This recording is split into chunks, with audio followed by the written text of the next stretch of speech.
جی السلام علیکم ورحمۃ اللہ وبرکاتہ. الحمدللہ رب العالمین والصلاة والسلام علی اشرف الانبیاء والمرسلین نبینا محمد وعلی آلہ واصحابہ اجمعین.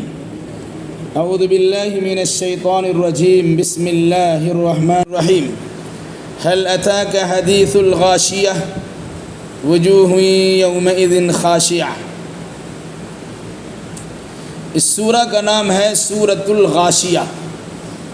غاشیہ غشیہ سے بنا، غین شین یا غشیہ سے بنا ہے. غاشیہ فاعل کا صیغہ، اسم فاعل کا صیغہ ہے. غشیہ مطلب ڈھانپ لینا، غاشیہ ڈھانپ لینے والی چیز. غاشیہ قیامت کا نام ہے، چونکہ اس کی پہلی ہی آیت میں لفظ غاشیہ کے ذریعے سے قیامت کی ہولناکی کا تذکرہ کیا گیا ہے.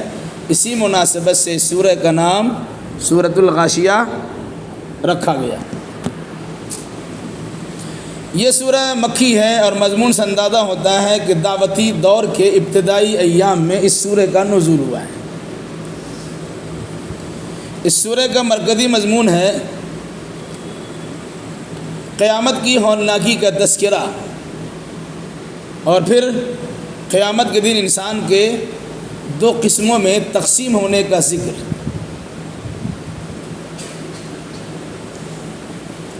حل اتاک حدیث الغاشیہ. حل مطلب کیا، اتا آیا، کا آپ کو، حدیث واقعہ خبر، غاشیہ ڈھانپ لینے والی یا چھا جانے والی.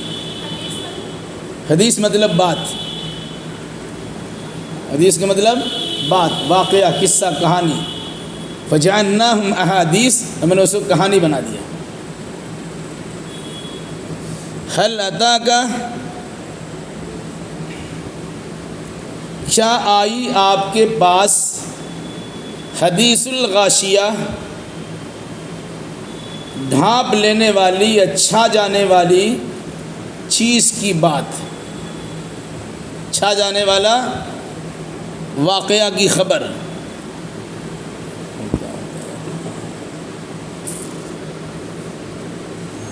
چھا جانے والے واقعہ کی خبر. وجوہن، وجہن کی جمع ہے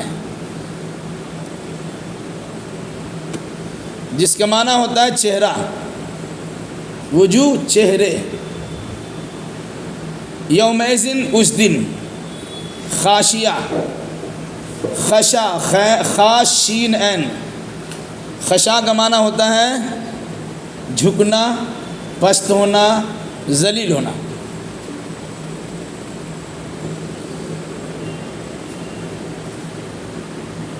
عاملۃ، عمل سے بنا، عمل مطلب کام کرنا. ناصبۃ،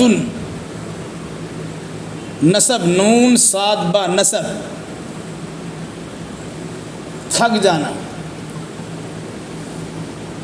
عمل کرتے کرتے انسان تھک جائے. جی سورۃ الغاشیہ جو جمعہ پڑھی جاتی ہے. عاملۃ عمل کرنے والا، ناصبۃ تھک جانے والا. عملہ عمل کیا، نصبہ تھک گیا.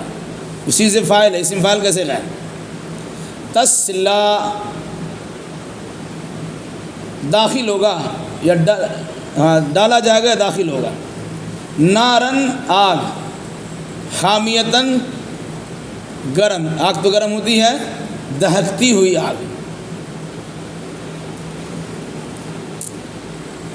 تسقا مجہول کا صیغہ، تسقا پلایا جائے گا.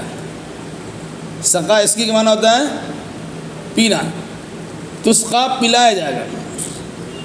من مطلب سے، عین مطلب چشمہ، آنیہ مطلب کھولتا ہوا گرم پانی.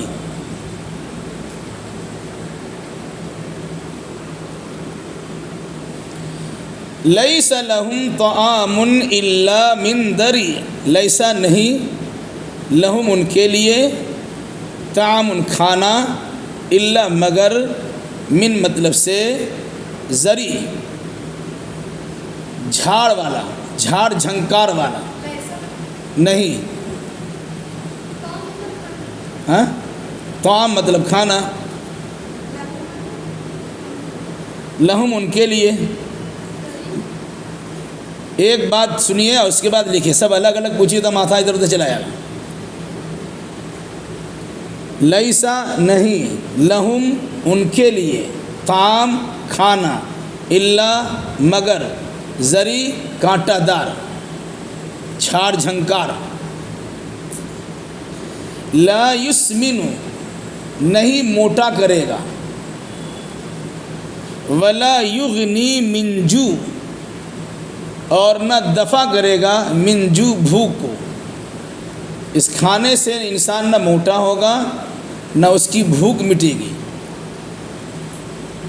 لا یسمنو نہیں موٹا ہوگا، ولا یغنی من جو نہیں موٹا کرے گا اور نہیں بھوک کو دور کرے گا. وجوہ یومئذ ناعمہ، وجوہ بہت سے چہرے، یومئذ اس دن، ناعمہ نعمتوں میں ہوں گے، یعنی تر و تازہ ہوں گے، پر رونق ہوں گے. لسعیہا، لے مطلب لیے، سعیٌ مطلب کوشش، ہا مطلب اس کے، یعنی اپنی کوشش سے، راضیہ راضی ہوں گے، اپنی کوشش پر یہ خوش و خرم ہوں گے. فی جنت عالیہ، جنت مطلب باغ، عالیہ مطلب بلند، بلند باغ میں ہوں گے، اونچے باغ میں ہوں گے. لا تسمع فیہا لاغیہ، لا تسمع نہیں سنیں گے، فیہا اس جنت میں، لاغیہ کوئی لغو بات، بیکار بات، گانا یا گالی قسم کی بات وہاں نہیں سنیں گے. فیہا اس باغ میں، عین جاریہ بہتا ہوا چشمہ ہوگا، نہریں جاری ہوں گی. فیہا اس میں، سرر مرفوعہ، سرر سریر کی جمع، سریر مطلب تخت، بیڈ، مرفوعہ اونچے، اس میں اونچے اونچے تخت لگے ہوں گے. پلنگ مصوری جسے بولتے ہیں، اونچا اونچا ہوگا. وَأَكْوَابٌ مَوْضُوعَةٌ، اکواب کوب کی جمع، اکواب مطلب پیالے، موضوعہ رکھے ہوئے ہوں گے. وضع مطلب رکھا، موضوعہ رکھے، وہاں پیالے، گلاس، کٹورے، آب خورے رکھے ہوئے ہوں گے. وَنَمَارِقُ مَصْفُوفَةٌ، نمارق نمرق کی جمع، گاؤ تکیہ، جو گول گول تکیہ ہوتا ہے. مصفوفہ سب بستہ، قطار در قطار، لین لگا کے گول گاؤ تکیہ رکھے ہوئے ہوں گے. وَذَرَابِيُّ مَبْثُوثَةٌ، ذرابی ضرب کی جمع، ذرابی مطلب قالین، مخملی فرش. وَذَرَابِيُّ مَبْثُوثَةٌ، مبثوثہ بس سے، بس معنی ہوتا ہے پھیلا دینا. وَبَثَّ فِيهِمَا وَبَثَّ مِنْهُمَا رِجَالًا كَثِيرًا، بسا پھیلا دیا، یعنی بہترین قالین بچھے ہوئے ہوں گے. افلا تو کیا نہیں دیکھتے، افلا ینظرون تو کیا وہ دیکھتے نہیں ہیں، الی الابل، ابل مطلب اونٹ، اونٹ کی طرف، کیف خلقت کہ اسے کیسے پیدا کیا گیا، کیفا کیسے، خلقت خلق پیدا کیا، خلق پیدا کیا گیا. خلقت مؤنث کیسے کا ہے، فعلت کی وزن پر، خلقت.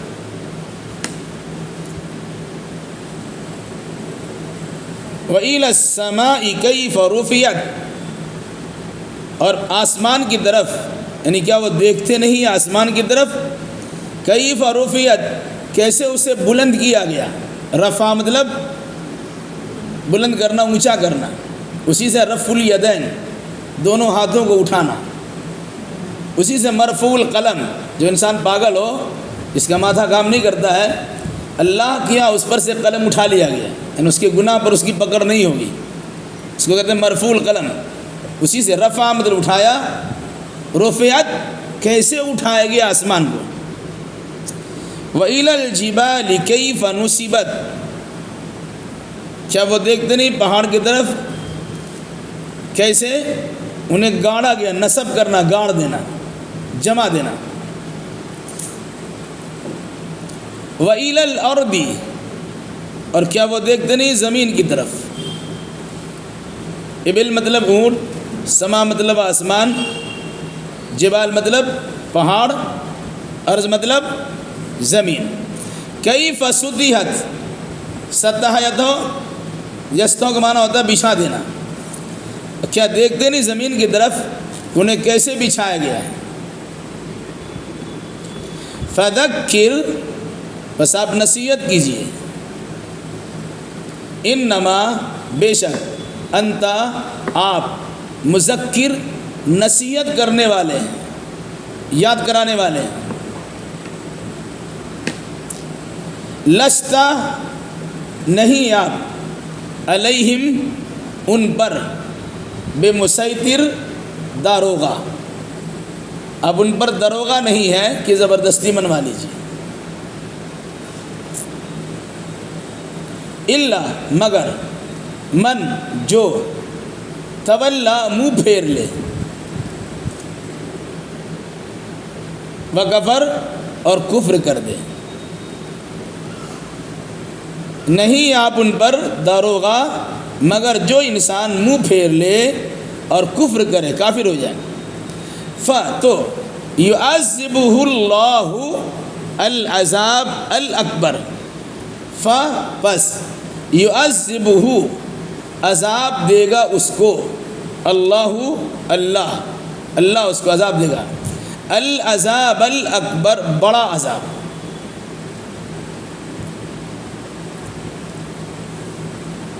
انا بے شک، الینا، الا مطلب تک، نا مطلب ہم، ہمارے، الینا ہمارے تک، یعنی ہماری طرف، ایابہم، ایاب مطلب لوٹنا، واپسی، ہم ان کا، بے شک ہماری طرف ان کی واپسی ہوگی۔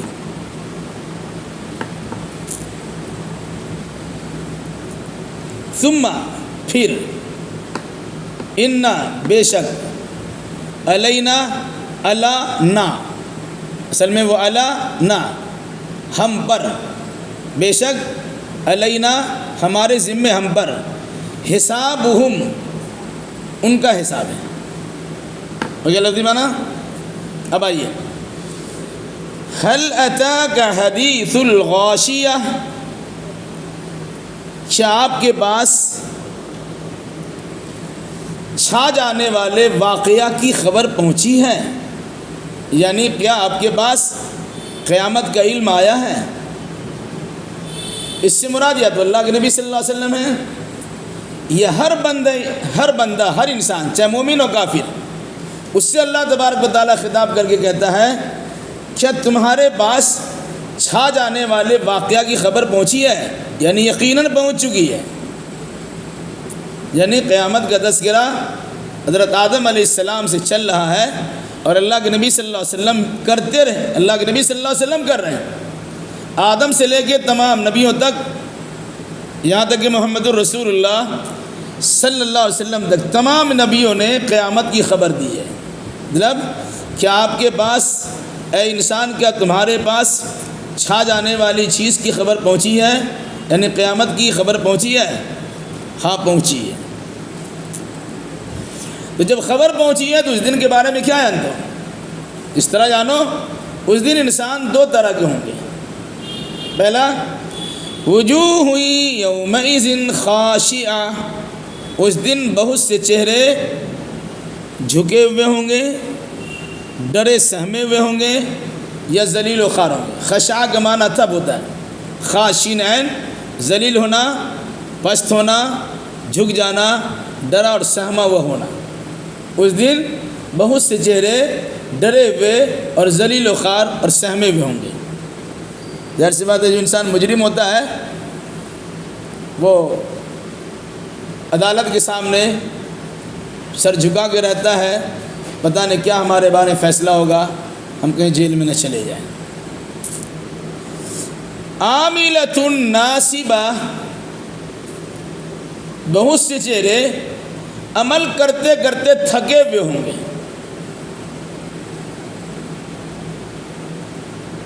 اس کا دو مفہوم ہے۔ جس طرح دنیا میں جیل میں ڈالا جاتا ہے تو جیل میں ڈالے جانے والے انسان سے بھاری بھاری کام بھی لیا جاتا ہے، وہاں پر مشقت کام انجام دینا پڑتا ہے۔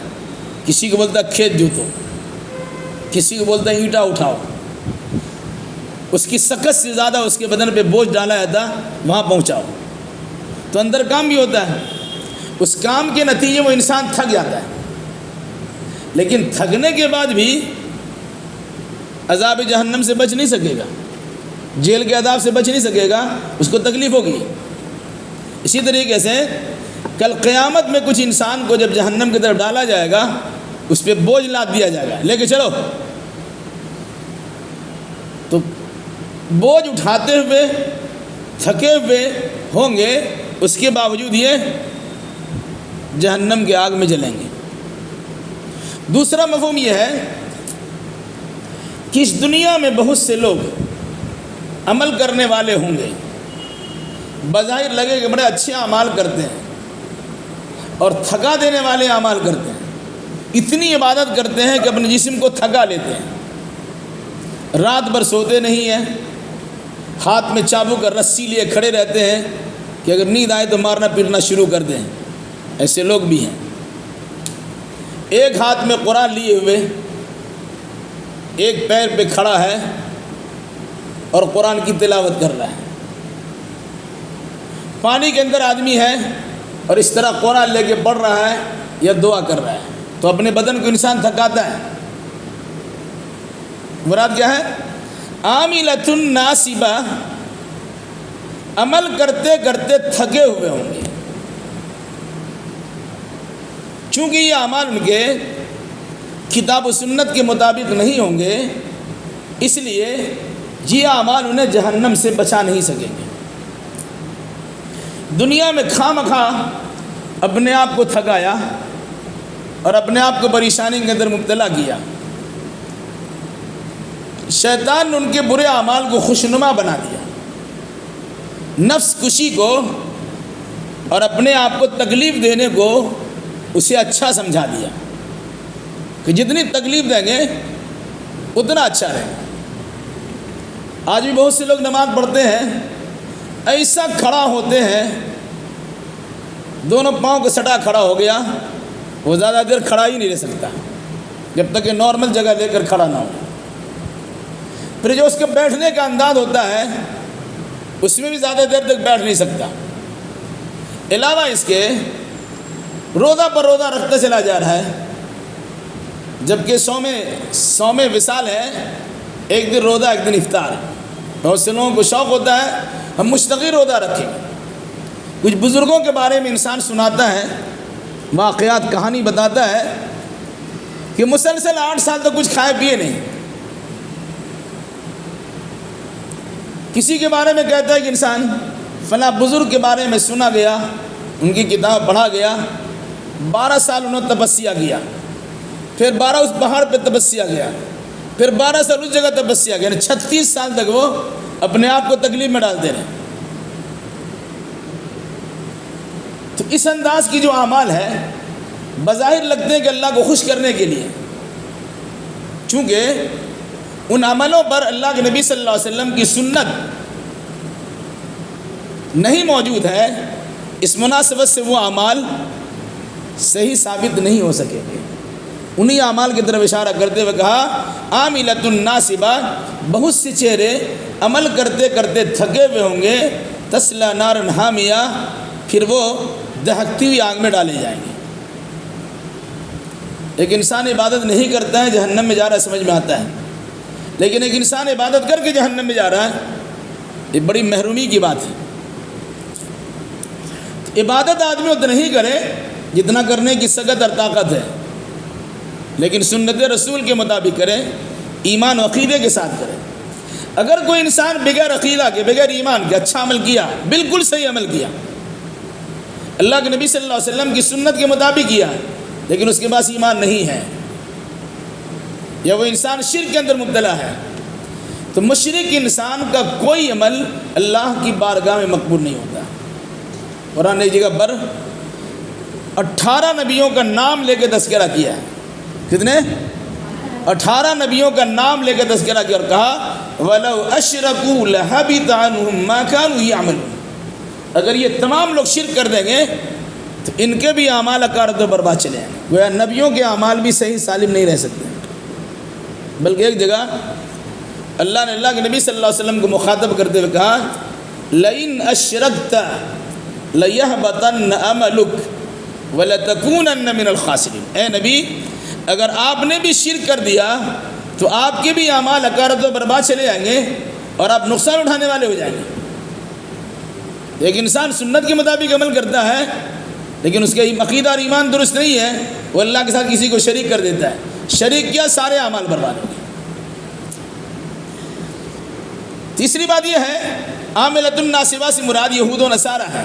حضرت عبداللہ ابن عباس رضی اللہ تعالیٰ عنہ جو ترجمان القرآن فرماتے ہیں اس سے مراد ہے یہود و نصارہ، کہ ان لوگوں نے کچھ اچھے اعمال تو کیے ہیں، تھکا دینے والے اعمال کیے ہیں، لیکن نہ اپنی کتاب کے مطابق کیے، نہ ہماری کتاب کے مطابق کیے، نہ تورات و انجیل کے مطابق کیے، نہ قرآن کے مطابق کیے۔ نتیجے کے طور پر یہ اعمال کرتے کرتے تھک گئے لیکن جہنم میں جانے سے بچ نہیں سکتے۔ اس لیے ہمیں اعمال کا جائزہ بھی لینا چاہیے، اس کا طریقہ کار بھی سیکھنا چاہیے، اور ساتھ ساتھ یہ سوچنا چاہیے کہ ہمارے اعمال اللہ کی بارگاہ میں مقبول کب ہوتی۔ اس سے پہلے ہم بتا چکے ہیں کئی شرطیں ہیں ایمان کے صحیح ہونے کے اور اعمال کے مقبول ہونے کے۔ ایمان ہے تو عقیدہ، تو عمل ہمارا درست ہوگا، اگر عمل ہے تو ہمارے ایمان کا اعتبار ہوگا۔ ایمان و عمل گویا لازم ملزوم ہے۔ دوسری بات اخلاص ہوگا تب عمل قبول ہوگا۔ تیسری بات عبادت اللہ کے لیے ہو، طریقہ رسول اللہ کا ہو، تب عبادت قبول ہوگی، ورنہ اچھی بظاہر اچھی وہ لگے گی عبادت، لیکن چونکہ اللہ کے نبی صلی اللہ علیہ وسلم کے طریقے ثابت نہیں ہے اس لیے اس عبادت کا کوئی اعتبار نہیں ہے۔ ایسی عبادت کے بارے میں کہا گیا عاملۃ ناصبہ، بہت سے لوگ عبادت کرتے کرتے تھک چکے ہوں گے، تصلی نارا حامیہ، پھر بھی گرم کھولتے ہوئے دہکتے ہوئے آگ میں ڈالے جائیں گے۔ تسقی من عین آنیہ، جہنم میں جلے گا۔ جب آدمی گرمی محسوس ہوتی ہے تو اندر کا پانی سوکھ جاتا ہے، نتیجے کے طور پر زبانیں اس کی اینٹھنا شروع ہوتی ہے، اندر پانی کا مطالبہ ہوتا ہے، پیاس کی شدت محسوس ہوتی ہے، سوچے گا پانی مل جائے۔ آدمی گرمی سے آتا ہے ٹھنڈا پانی پیتا ہے، کلیجہ ٹھنڈا ہو جائے گا، ٹھیک ہے۔ اب جہنم میں پانی کہاں سے ملے گا؟ تو کہا تسقی من عین آنیہ، گرم کھولتے ہوئے چشمے سے اسے پلایا جائے گا۔ پیاس لگے گی، پانی لو، وہ کھولتا ہوا چشمے کا پانی کون سا ہوگا؟ قرآن میں کئی بار کہا من شدید، مطلب کچلہو پیپ، مواد، زخم سے نکلا ہوا مواد یا گندھک یا نیچے جمع ہوا وہ خراب چیز، ایسی چیزیں پینے کے لیے جہنمیوں کو دیا جائے گا، بطور خاص ان جہنمیوں کو جو اچھے اعمال کر کر کے تھک چکے ہوں گے پھر بھی جہنم میں داخل ہو رہے ہیں۔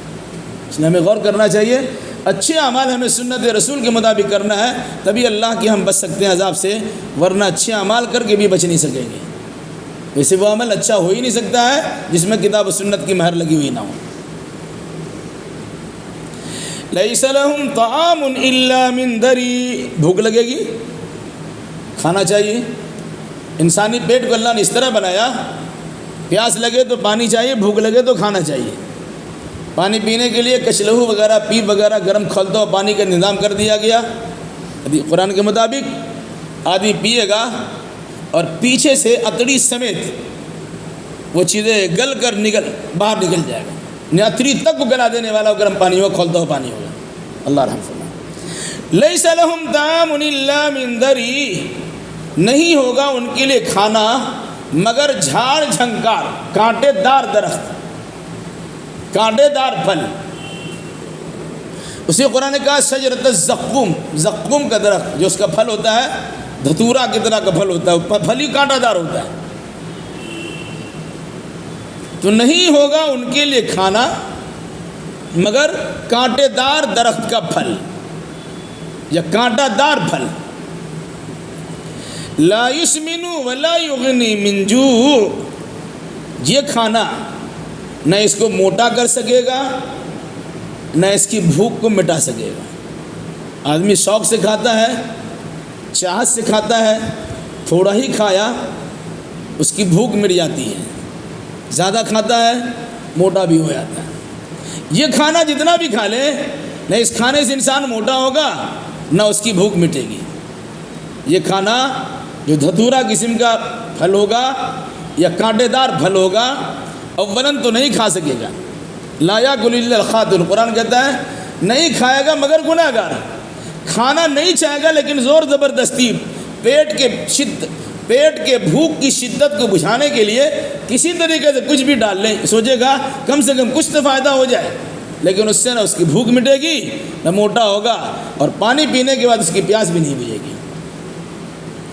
یہ تو ہے ان لوگوں کا حال قیامت کے دن جو جہنم میں جائیں گے۔ اس کے بالمقابل جن لوگوں نے دنیا میں اچھے اعمال کیے ہیں ان کا ٹھکانہ جنت ہے۔ ان کے لیے اللہ تبارک و تعالیٰ نے کیا کیا انتظام کیا ہے، یاد رکھیے گا۔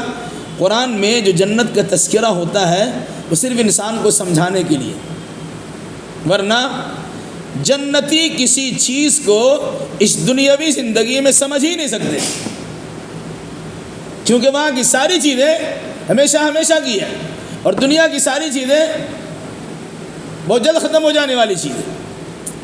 تو جن نعمتوں کا تذکرہ کیا، چونکہ انسان کی آشائش کے لیے، خوشحالی کے لیے، فارغ البالی کے لیے یہ چیزیں دنیا میں ضروری ہوتی ہے۔ انسان مالدار ہوتا ہے، اچھا گھر لیتا ہے جہاں سوئمنگ پول بھی ہو، جہاں گارڈن اور باغات بھی ہو، جہاں نہریں جاری بھی ہو، جہاں بہت سارے ساز و سامان بھی ہو۔ یہ سب دنیا میں جنتی بعض چیزوں کی جھلکیاں انسان دیکھنے کی کوشش کرتا ہے، ورنہ اس کے بارے میں قرآن حدیث رسول کیا ہے، ما لا عین رأت ولا اذن سمعت ولا خطر ببال یدو کما قال، کسی آنکھ نے دیکھا نہیں، کسی کان نے سنا نہیں، اور کسی انسان کے دل و دماغ میں اس کا وہم و گمان بھی گزر نہیں سکتا ہے، وہ نعمتیں۔ اس کے باوجود سمجھانے کے لیے کہا، خوشحال زندگی جب ہوتی ہے یہ چیزیں انسان رکھتا ہے، اس لحاظ سے کہا وجوہ یومئذ ناعمہ، بہت سے چہرے یعنی بہت سے لوگ اس دن تر و تازہ ہوں گے، نعمتوں میں ہوں گے، خوشحال، شادہ فرح، خوش و خرم ہوں گے، آرام و سکون میں، ناز و نعم میں پرورش پا رہے ہوں گے۔ لسعیہا راضیہ، اپنی کوششوں کے پھل کو اور نتیجے کو دیکھ کر راضی ہوں گے۔ اپنے امتحان دیا، نمبرات اچھے آئے، اب کو لگا ہم نے محنت کی تھی، اس سے اچھا نمبر آیا، خوش ہو جائیے گا۔ جس نے تیاری نہیں کی، ایگزام میں اچھا نمبر نہیں آیا، اس کا سر جھک جائے گا، اپنے سامنے ہو، گھر والوں کے سامنے ہو، اپنے سہیلی اور دوست احباب کے سامنے ہو، چہرہ اٹھا کے نہیں رہ سکتے، بھائی ہم تو فیل ہو گئے۔ کہا جنتی انسان لسعیہا راضیہ، اپنی کوششوں کے بدلے پر راضی ہوں گے، جو کوشش کیا اس کا جو بہتر بدلہ ملا اس سے خوش ہو جائیں گے۔ ہم نے اتنا کیا تھا، اللہ بڑھا چڑھا کے دے دیا۔ کیسے وہ فی جنت عالیہ، اونچے اونچے باغات میں یا اونچے جنت میں، جہنم نیچے ہے اور جنت اونچا ہے۔ ایک بات یاد رکھیے، اونچے اونچے باغات میں اپنی کوششوں کا بہترین ثمرہ دیکھ کر خوش و خرم رہیں گے۔ لا تسمع فیہا لاغیا، انسان جب خوشی کی مجلس میں ہوتا ہے تو لہو و لعب کرتا ہے، ناچتا تھرکتا ہے، گانا بجانا کرتا ہے، ڈسکو ڈانس کرتا ہے اور مختلف قسم کی چیزیں استعمال کرتا ہے، اچھی بری ساری باتیں سنتا ہے۔ لیکن جنتی ماحول پرکیف، پرسکون، اطمینان بخش اور اچھا ماحول ہوگا، جس میں گالی گلوچ اور ادھر ادھر کی کوئی چیز نہیں ہوگی۔ ایک بہترین ماحول میں لوگ زندگی گزاریں۔ اسی کی کیا فرمایا؟ لا تسمع فیہا لاغیا، وہ نہیں سنیں گے اس میں کوئی لغو بات، گالی گلوچ تو دور کی بات ہے، لغو بات بھی نہیں سنیں گے، بلکہ قرآن میں کہا الا قیلا سلاما سلاما، وہ صرف سلام سلام کی بات سنیں گے، مبارک ہو، سلامتی ہو، ایسا ہو ویسا ہو، آرام و سکون کی زندگی گزارنے کے لیے خوشخبری سنائی جا رہی ہوگی۔ فیہا عین جاریہ، اس جنت میں چشمے جاری ہوں گے۔ مطلب کیا ہوا؟ جاری چشمہ اس بات کی علامت ہے کہ پانی کی فراوانی ہے، پانی کم نہیں ہے۔ پانی کم ہوتا ہے تو آدمی جھگا کے حفاظت سے رکھتا ہے، اس گھر والے سے پوچھے جس گھر میں پانی کم آتا ہے وہ باہر سے لائے، یا جب پانی گر رہا ہو جلدی سے ڈرام اور بالٹی وغیرہ بھر کے رکھتے ہیں، کیوں؟ پانی کی قلت ہے۔ جس بلڈنگ میں پانی کی فراوانی رہتی ہے اس کو الگ سے ٹنکی لگانے کی ضرورت ہی نہیں ہے، الگ سے بالٹی رکھنے کی ضرورت ہی نہیں ہے، شاور چلا پانی آرام سے نہ لی۔ تو کہا فیہا عین جاریہ، اس جنت میں چشمے ہوں گے جاری، وہ ہمیشہ تازہ پانی اس کو ملے گا، وہ رات کا ایک ہفتے کا باسی پانی نہیں ملے گا، بلکہ پانی مستقل جاری ہے، آ رہا ہے اور جا رہا ہے، آ رہا ہے اور جا رہا ہے، نہریں جاری ہوں گی، مطلب پانی کی فراوانی ہوگی۔ فیہا سرر مرفوعہ، اس میں، اس جنت میں، فیہا اس میں یعنی جنت میں، سرر سریر، بیڈ تخت، مرفوعہ اونچے اونچے ہوں گے۔ بہت سے لوگ نیچے سوتے ہیں، کچھ لوگ تھوڑا اونچے سوتے ہیں، جن کے پاس اللہ نے وسائل دیا اتنا اونچا اونچا سریر اور بیڈ بنواتے ہیں، وہ باکس والا بناتے ہیں کہ سارا سامان اس میں چلا جائے وغیرہ ذالک۔ تو کہا فیہا سرر مرفوعہ، اس میں اونچے اونچے بیڈ یا اونچے اونچے تخت ہوں گے۔ وَأَكْوَابٌ مَوْضُوعَةٌ، اور سلیقے اور قرینے سے رکھے ہوئے پیالے ہوں گے، کٹورے ہوں گے، آبخور پانی پینے کی چیزیں ہوں گی۔ مقصد کیا ہے؟ یہاں لگا دیا گیا، لوگ آ رہے ہیں، پانی پیا، چلتے بنے، جیسے جیسے رکھا ہوا نہیں ہے، سلیقے سے قرینے سے سجائے ہوئے سب بستہ وہاں پر تہ بتہ پیالے اور کٹورے ہوں گے جس سے انسان پانی پیے گا۔ ٹھیک ہے؟ نہیں، وہ اکواب موضوع رکھے ہوئے، سلیقے سے رکھے ہوئے کٹورے ہوں گے اور پیالے ہوں گے، جس کو آپ خور بلائے تو آپ خور ہے۔ وَنَمَارِقُ مَصْفُوفَةٌ، نمارق گو تکیہ، گول گول تکیے ہوں گے، بڑے اچھے انداز میں سجا دیے گئے ہوں گے۔ شادی بیاہ میں یا کہیں انسان جاتا ہے پروگرام میں، مہمانوں کی خدمت کے لیے الگ الگ انداز کے بیڈ بنائے جاتے، بستر لگائے جاتے، تکیے ڈالے جاتے، مسندیں رکھی جاتی، آرام و سکون کے ساتھ رہنے کا موقع دیا جاتا۔ تو کہا جنتی انسان کے لیے اللہ نے صف لگائے ہوئے گول گول تکیے بھی ہوں گے کہ آدمی لگائے ٹیک اور آرام سے موج مستی کی زندگی گزارے۔ وَزَرَابِيُّ مَبْثُوثَةٌ، قالین بچھی ہوں گی، قالین بچھے ہوں گے یا مخملی چادر بچھے ہوں گے۔ عام آدمی گھر میں رہتا ہے ویسے ہی رہتا ہے، کوئی مہمان آیا اپنی وسعت کے مطابق انسان قالین بچھاتا ہے، چادر بچھاتا ہے، یعنی مہمان کی میزبانی کرنے کے لیے اپنی وسعت کے مطابق استعمال کرتا ہے۔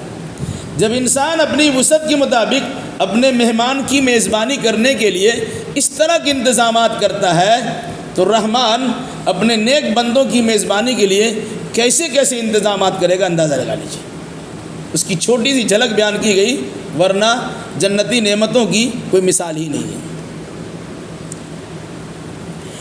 تو قیامت کے دن انسان کے دو نظریے اور دونوں کے الگ الگ مقام اور جگہ، اچھا انسان اور خراب انسان۔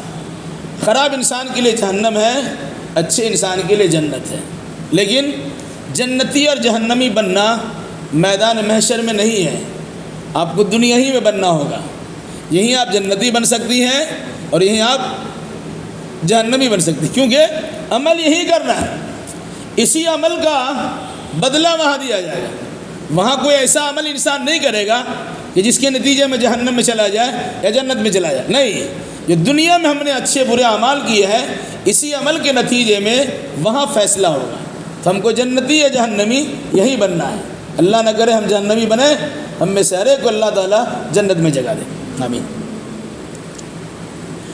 اس جنتی بننے کے لیے کیا کرنا ہوگا؟ آگے اللہ نے کہا کہ انسان کو زندگی گزارنے کے لیے اللہ تبارک و تعالیٰ نے بہت سارے اسباب و وسائل عطا کیے، بہت ساری سہولیات فراہم کر دی۔ انسان ان چیزوں میں غور و فکر کرے گا تو وہ اندازہ لگا سکتا ہے کہ ان چیزوں کا خالق کون ہے، پیدا کرنے والا کون ہے، یہ چیزیں اللہ نے پیدا کیوں کی ہے، ان چیزوں کے پیدا کرنے کی غرض و غایت کیا ہے، اسے اللہ تبارک و تعالیٰ ہم سے کیا چاہتا ہے، اس میں غور کرے گا تو سمجھ جائے گا۔ چنانچہ سمجھانے کے لیے 4 چیزوں کا بطور خاص تذکرہ کیا، اب یاد رکھیے گا۔ افلا ينظرون الى الابل كيف خلقت، تو کیا یہ دیکھتے نہیں ہیں اونٹ کی طرف کہ اسے کیسے پیدا کیا گیا؟ اونٹ ایک جانور ہے جس کا گوشت بھی کھایا جاتا، جس کا دودھ بھی پیا جاتا، لیکن اونٹ ایک ایسا جانور ہے اس کے جسم کا کوئی حصہ سیدھا نہیں ہے۔ کہتے ہیں، مشہور ہے، اونٹ نے اونٹ تیری کون سی کل سیدھی، سب کچھ اس کا ٹیڑھا ہے، لیکن اس کے باوجود ریگستانی علاقے کا وہ جہاز ہے۔ ریگستانی علاقہ ہو، ریت ہو، جہاں بالو ہو، اس علاقے میں اس پہ سواری کی جاتی ہے اور جہاز کا وہ کام دیتا ہے۔ سب سے بڑی خوبی اس کی ہے کہ ہفتہ ہفتہ کے لیے وہ پانی اپنے پیٹ میں جمع کر لیتا ہے، اور جب پانی کہیں نہیں ملتا اسی پانی کو باضابطہ پھر پیتا اندر سے نکال کے اور اپنے حلق کو تر کرتا ہے۔ اور اسی پر بس نہیں ہے، بلکہ اونٹ کے جسم میں جو چربی ہوتی ہے وہ چربی پگھل کر کے اس کے لیے پانی کام دیتی۔ تو اللہ نے کہا افلا ينظرون الى الابل كيف خلقت، کیا یہ لوگ اونٹ کو دیکھتے نہیں کیسے پیدا کیا گیا؟ ریگستانی علاقے میں پانی کی ضرورت پڑ جائے، انسان کے لیے پانی کے لالے پڑ جائے، زیادہ پانی مہیا نہیں کہ جانور کو پلا سکے، لیکن اس کے باوجود ہفتوں کے لیے پانی جمع کر کے اونٹ رکھتا ہے۔ غور تو کرو، زندگی بچانے کے لیے پانی کی ضرورت ہے، آپ تو مشکیزہ میں یا کسی چیز میں لے کے آتے ہو، ندی نالا کھوجتے ہو، کنواں تالاب کھوجتے ہو کہ وہاں سے پانی نکالا جائے گا اور جانوروں کو پلایا جائے گا۔ اب کہیں ایسے علاقے پہنچ گئے جہاں پانی کا نام و نشان نہیں ہے، تو ہفتہ 2 ہفتہ تک کے لیے یہ جانور اپنے اندر موجود پانی سے فائدہ اٹھاتا ہے۔ اگر وہ بھی ختم ہو جائے تو اپنی چربی سے فائدہ اٹھاتا ہے اور وہ زندہ رہتا ہے، وہ پانی کام دیتا ہے۔ ذرا غور تو کرو۔ علاوہ اسے یہ جانور بالکل ٹیڑھا باقا ہے، بڑا اڑیل قسم کا جانور ہے۔ جب اس کا حملہ ہوتا ہے ادھر ادھر مارتا نہیں، انسان کی کھوپڑی اچک لیتا ہے۔ اس کا حملہ ایسا ہوتا ہے سر پہ، اور سر کا کمپریسر کو کھول کے الگ کر دیتا ہے، ایسا مارتا ہے وہ۔ تو کہا تم غور کرو، اتنا اڑیل قسم کا جانور، اڑیل قسم کا جانور، شریر قسم کا جانور ہے، اس کے ناک پہ تم نے لگام لگا دیا، تم کیا چھوٹا معمولی سے بچہ جدھر چاہتا اسے گھماتا ہے۔ ذرا غور تو کرو اس اونٹنی پر کہ اللہ نے اس کی تخلیق کیسی کی ہے، اس کی خلقت میں کیسی شدت و سختی بھی ڈالی ہے، لیکن اس کے باوجود اپنے مالک کے وفادار فرما بردار اللہ نے اسے کس طرح بنا دیا ہے کہ ناک میں لگام لگا دیا، نکیل لگا دیا تو آرام سے اس کو لے کے چلتے پھرتے ہیں۔ مراد جس طرح یہ اونٹ اپنے مالک کا فرما بردار رہتا ہے، اپنے جسم پہ اسے سوار کرتا ہے، اسے دودھ بھی فراہم کرتا ہے، اسے گوشت بھی پہنچاتا ہے، اسے سواری کر کے ادھر سے ادھر لے بھی جاتا ہے، اس کے ناک میں لگام لگنے کے نتیجے میں وفادار بن کے رہتا ہے۔ اے انسان، تو بھی اللہ تبارک و تعالیٰ کی ایک مخلوق ہے، ان ساری نعمتوں سے فیض یاب ہوتا ہے، کیوں نہیں تو اپنے آپ کو اللہ کے فرمان کے مطابق زندگی گزارتا ہے؟ اس لیے کہا ذرا اونٹ میں غور تو کرو۔ دوسری چیز، وَإِلَى السَّمَاءِ كَيْفَ رُفِعَتْ، عرب والے اونٹ کی سواری کرتے تھے، کہیں سفر کرنا ہو سب سے پہلا کام سواری کے بعد اس کی نگاہ اونچی ہوتی ہے، وہاں اونچے ہیں، آسمان دکھتا ہے، تو قرآن کا ذرا آسمان کو دیکھو۔ وَإِلَى السَّمَاءِ كَيْفَ رُفِعَتْ، کیا یہ دیکھتے نہیں آسمان کی طرف کہ اللہ نے آسمان کو کیسے بلند کیا، یا یہ آسمان کیسے بلند کیا گیا؟ اب غور کیجئے گا، چھوٹا موٹا شامیانہ انسان بناتا ہے، شادی بیاہ کے موقع پر شامیانہ لگایا، اس کے لیے تنابے ٹانتا ہے، کھونٹیاں گاڑتا ہے، رسیاں ٹانتا ہے، 2-4 گھنٹے میں ہوا کے جھونکے آ جائے اڑ کے ختم بھی ہو جاتا ہے۔ ہزاروں لاکھوں سال پہلے سے اللہ نے آسمان کو سجا دیا، ایک بہترین شامیانہ بنا دیا، ستاروں کے ذریعے قمقمہ کی شکل میں اسے آراستہ اور پیراستہ بھی کر دیا، ایک مضبوط چھت ہمیں دے دیا جس کے سائبان کے نیچے ہم رہتے ہیں۔ کہیں کوئی سوراخ نظر آتا ہے، کوئی پھٹن نظر آتا ہے، کوئی شگاف دکھائی دیتا ہے، کہیں ٹیڑھا باقا ہے، کہیں پہ کچھ اس میں خرابی پائی جاتی ہے؟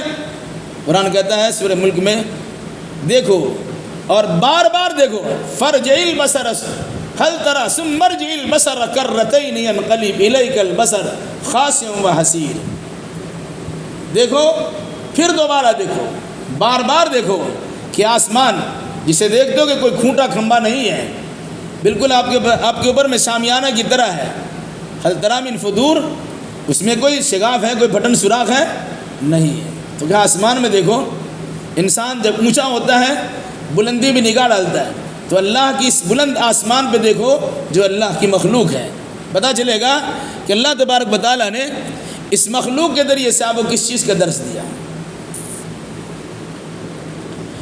وَإِلَى الْجِبَالِ كَيْفَ نُصِبَتْ، اور پہاڑ کی طرف دیکھو کہ کیسے اسے گاڑ دیا گیا ہے۔ زمین جب حرکت کر رہی تھی اس میں ڈماڈول ہونے کی کیفیت تھی، کیونکہ زمین کے نیچے پانی ہے، تو اس کے بیلنسنگ پاور کو مضبوط بنانے کے لیے اللہ نے جگہ جگہ پر پہاڑوں کی میخیں اور کھونٹیاں گاڑ دی۔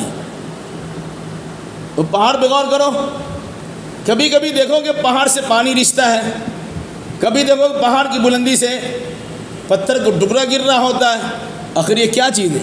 ہم سمجھتے ہیں ایسے گر گیا، نہیں، قرآن کہتا ہے ثم قست قلوبکم من بعد ذلك فهي كالحجارة ان من الحجارة لما يتفجر منه الانهار وان منها لما يشقق فيخرج منه الماء وان منها لما يهبط من خشية الله۔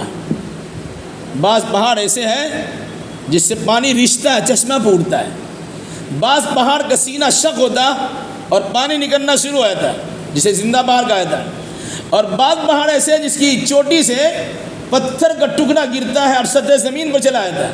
اس قرآن نے کیا کہا؟ یہبط من خشیۃ اللہ، وہ اللہ کے ڈر سے لڑک رہا اور گر رہا ہے۔ مطلب یہ ہے اس زمین کو ہموار مستر برابر رکھنے کے لیے اللہ نے پہاڑ کی کھونٹی گاڑی ہے۔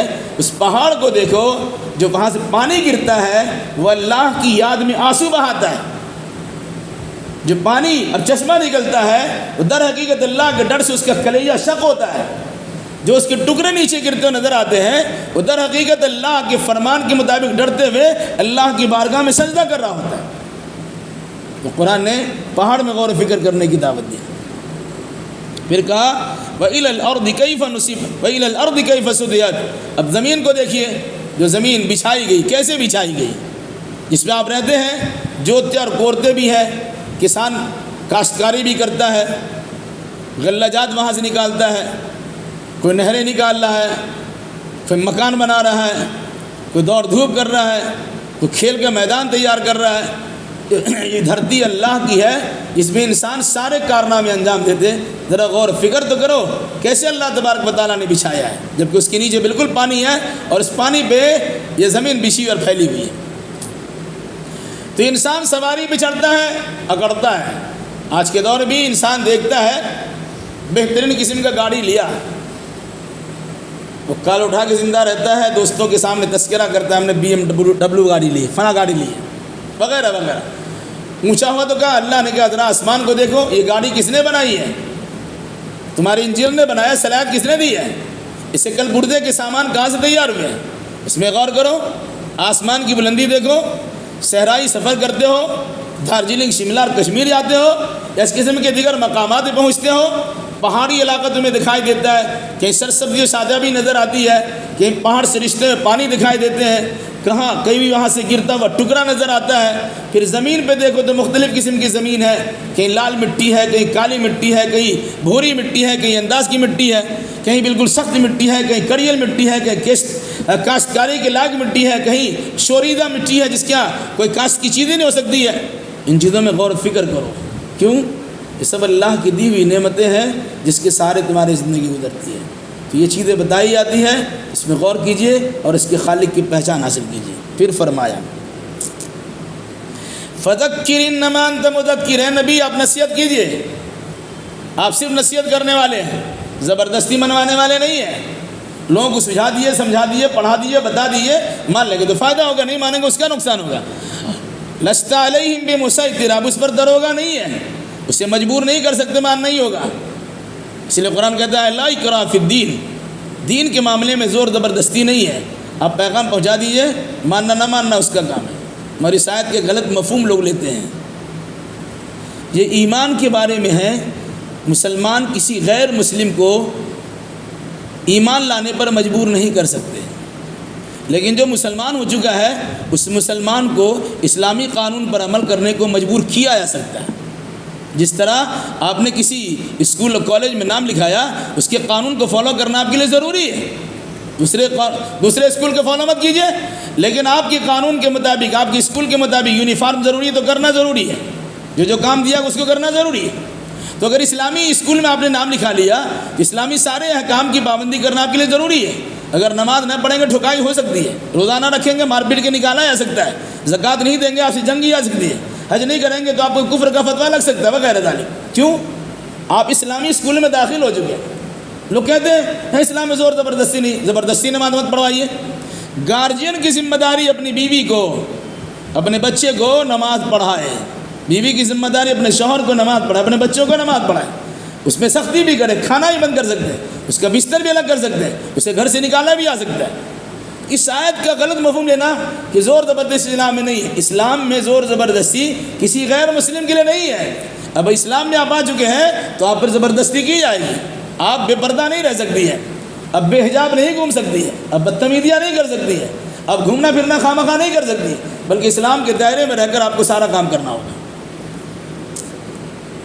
الا من تولی وکفر، جس نے موڑ لیا، آپ کی بات کو نہیں مانا، کفر کر دیا، کہا اس کے بارے میں آپ کیا کیجیے گا؟ دنیا میں کچھ سزا تو نہیں دے سکتے ہیں، اسے اللہ پہ چھوڑ دیجیے۔ اللہ کیا کرے گا؟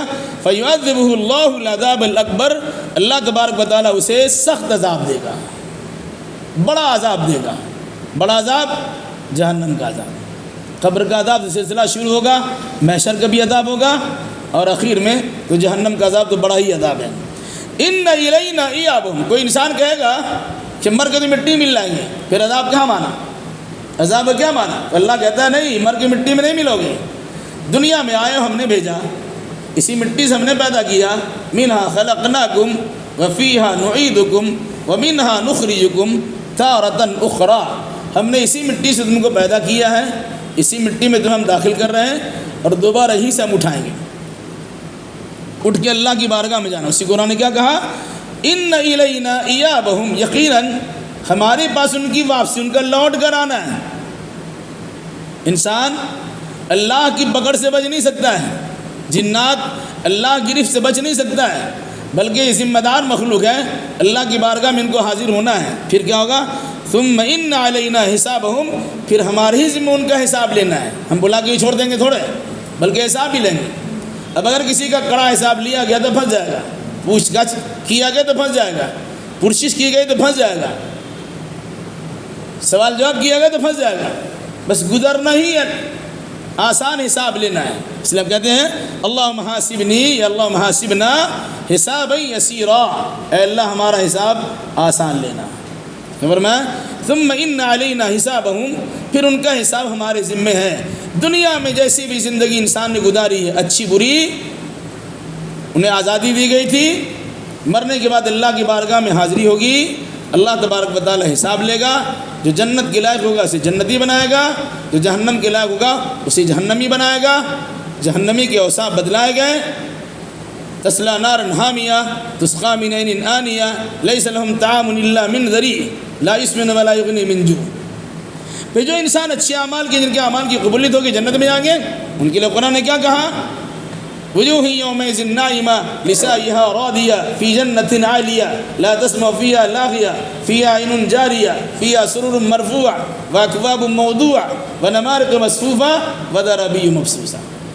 اب ہمارے اختیار میں ہے، ہم چاہے جہنمی بنیں چاہے جنتی بنیں، اس لیے ہمیں اللہ تبارک و تعالیٰ سے جنتی بننے کی دعا بھی کرنی چاہیے، جہنمی ہونے سے پناہ بھی مانگنی چاہیے، لیکن دعا کے ساتھ ساتھ ہمیں جنتی اعمال کرنے کی کوشش بھی کرنی چاہیے۔ اللہ ہمیں اور آپ کو اور جملہ مسلمانوں کو کتاب و سنت کی روشنی میں عقیدہ و اعمال بجا لانے کی توفیق مرحمت فرمائے۔